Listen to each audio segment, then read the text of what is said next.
सतगुरुदेव की जय। वीडियो को लाइक शेयर कमेंट ज़रूर करें और चैनल को सब्सक्राइब करना ना भूलें। अब इन शंकराचार्यों द्वारा कैसा ज्ञान दिया जाता है थोड़ी सी एक झलक दिखाते हैं। ये पुस्तक है हिमालय तीर्थ,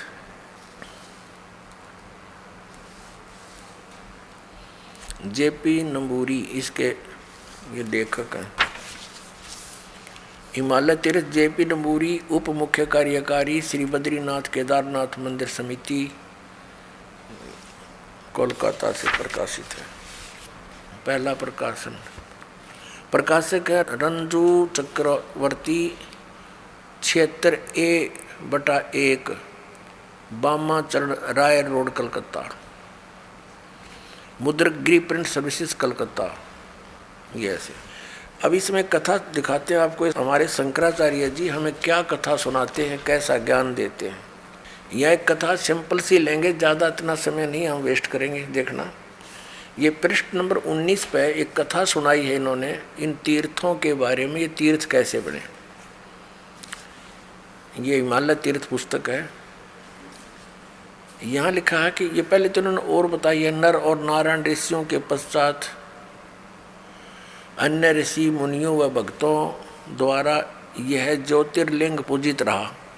एक भगवान ने कोई किसी नर और नारायण नामक व्यक्तियों की पूजा से प्रसन्न होकर ज्योतिर्लिंग की स्थापना की, उसकी ये पूजा करते रहे। उसके पश्चात तत्पश्चात महाभारत काल में पांडवों द्वारा गोत्र हत्या अर्थात महाभारत युद्ध में अपने भाई बंधुओं आदि की हत्या के पाप से मुक्ति हेतु यहाँ पर देवादिदेव महादेव की आराधना की।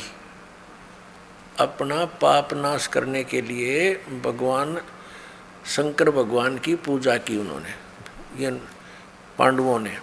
इसी प्रसंग में पुराणों में एक कथा आती है, भगवान वेद व्यास जी की आज्ञा से पांडव केदार क्षेत्र में गए।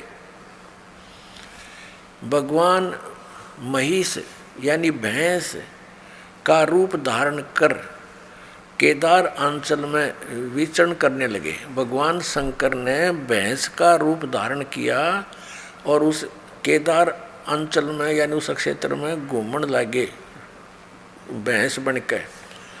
और भीम ने भगवान शिव को मायावी महिषी के रूप में पहचान लिया। अब नो कहे भीम ने वो पहचान लिया कि ये भगवान शिव है भैंस के रूप में, और वे ऐसा जानकर भगवान शिव महिष रूप में पृथ्वी में समा ही रहे थे कि महाबली भीम ने दौड़कर उनका पिछला भाग पकड़ लिया।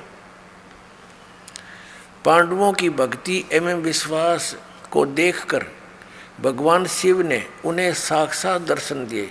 गुरु हत्या पाप के फलस्वरूप प्रायश्चित के रूप में भीम द्वारा पकड़े गए पृष्ठ भाग की पूजा अर्चना का आदेश देकर वहीं अंतर्ध्यान हो गए। पृष्ठ माने पिछला हिस्सा, भैंस का पिछला, मैं बताऊंगा आपको डिटेल से। पृष्ठ भाग ने शिला का रूप धारण किया, पत्थर बन गया फिर पिछला हिस्सा। अब ये क्या कहना चाहते हैं कि जब इन पांडवों को श्री कृष्ण जी ने आदेश दे दिया था कि तुम्हारे ऊपर एक भयंकर पाप है, जो महाभारत में तुमने बंधुघात किया, गुरुजन मार दिए, कितना अत्याचार किया, इसके मोक्ष के लिए तुम हिमालय में जाओ और वहाँ तपस्या करो अंतिम श्वास तक। तो क्या कहना चाह रहे हैं ये लेखक कि पांडव वहाँ पर अपना वो भक्ति कर रहे थे, तपस्या कर रहे थे, साधना कर रहे थे। भगवान शिव आगे वहाँ पर भैंस रूप धारण करके अन्यों के भीम ने पहचान लिए और भीम दौड़ा तो भगवान शंकर समझ गए उसको, इस कारण से वो पृथ्वी में समान लग गए। और फिर केवल पृष्ठ भाग यानी पिछला हिस्सा शेष रह रहा था पृथ्वी में जानते। महाबली भीम ने पकड़ कर डांट लिया कसूती तरह, और वो फिर इतना बार रह गया, फिर वो पत्थर का बन गया। और कहते भगवान शिव वहाँ प्रकट हो गए ये काल का छल है सारा। ये शिव रूप में प्रकट हो गया और उनको कह दिया कि तुम बस इसकी पूजा करो, भैंस के पिछले हिस्से की और टट्टी गोबर के स्थान की भीम पूजा करने ला दिए और वो बन गया तीर्थ स्थान। वो टट्टी पेशाब के पोर्शन का कही तुम इसकी पूजा करो और वो तीर्थ बन गया हमारा। क्या देखिए फिर पढ़िए, ये समझ में आओगा। भगवान वेद व्यास की आज्ञा से पांडव केदार क्षेत्र में आए। भगवान महिष यानी भैंस का रूप धारण कर केदार अंचल में विचरण करने लगे। भीम ने भगवान शिव की मायावी महिष के रूप में पहचान लिया, शिव को भैंस के रूप में पहचान लिया। वह ऐसा जानकर भगवान शिव महेश रूप में पृथ्वी में समा ही रहे थे कि महाबली भीम ने दौड़कर उनका पिछला भाग पकड़ लिया। पांडवों की भक्ति व एवं विश्वास को देखकर भगवान शिव ने उन्हें साक्षात दर्शन दिए और फिर गोत्र हत्यार गुरु हत्यार ये के फलस्वरूप प्रायश्चित के रूप में भीम द्वारा पकड़े गए पृष्ठभाग यानी पिछले हिस्से को की पूजा अर्चना का आदेश देकर वहीं अंतर ध्यान हो गए। पृष्ठभाग ने शिला का रूप धारण कर लिया, पत्थर बन गया वो पिछला हिस्सा, तो पांडवों द्वारा पूजित हुआ। पांडव लाग गए उसने टट्टी पेशाब के पोर्शन ने पूजन ये भगवान, ये थे हमारे शंकराचार्य जी का ज्ञान। ये देखो ये काल का जाल है सारा।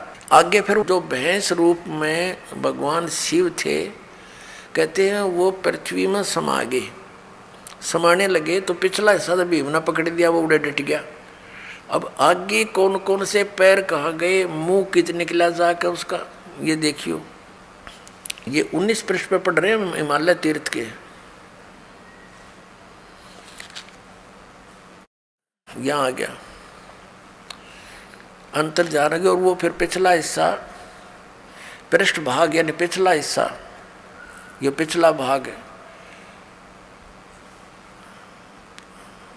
भीम द्वारा पृष्ठ भाग जो है निशिला का रूप धारण कर लिया और पांडवों द्वारा पूजित हुआ। पांडव उसकी पूजा करने लगे, फिर पूछड़ की, और तब से आज तक पूजित है। आज तक उससे की पूजा पर लग रहे हैं भक्त। महिष का अगर भाग नेपाल में जाकर प्रकट हुआ, ओहो और जो पशुपति नाथ के नाम से विख्यात हुआ।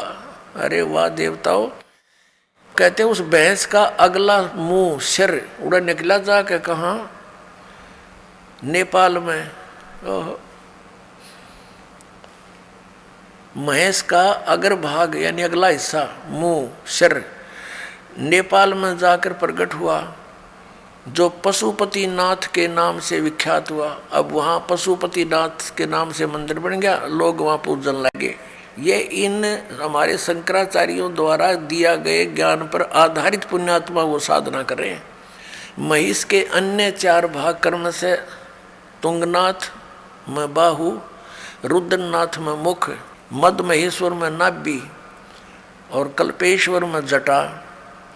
इस प्रकार केदारनाथ को छोड़कर महिष रूपी भगवान शंकर के अन्य 4 भाग केदार क्षेत्र में प्रतिष्ठित हुए। केदारनाथ सहित ये स्थान पंच केदार नाम से विख्यात है। अब देखो नेपाल में पहुंच गया अगर भाग, महिष का अगर भाग नेपाल में अगला हिस्सा, और बाकी ये सारे भारत में रह गए। और वो नेपाल में जो पशुपति नाथ की पूजा होती है, वह ऐसे इनके बनाए हुए ये अपना विधान है। देखो पुण्यात्माओं, हमने वो साधना करनी है जो हमारे पवित्र वेदों और पवित्र गीता में लिखी है। हम ये नहीं कहते कि ऐसा ना हुआ होगा। भक्ति मार्ग में कोई भी चीज़ असंभव नहीं होती, क्योंकि ये काल भगवान 1000 कला का भगवान है, सहस्र कला का और सहस्र भुजा का। तो ये भी बहुत प्रबल है, बहुत शक्ति युक्त है, सिद्धियां हैं इसके अंदर। ये कुछ भी कर सकता है इस प्रकार के। भ्रमित करने के लिए। तो हम ये नहीं कहते कि ऐसा नहीं हुआ होगा, ये तो यादगार रहेगी।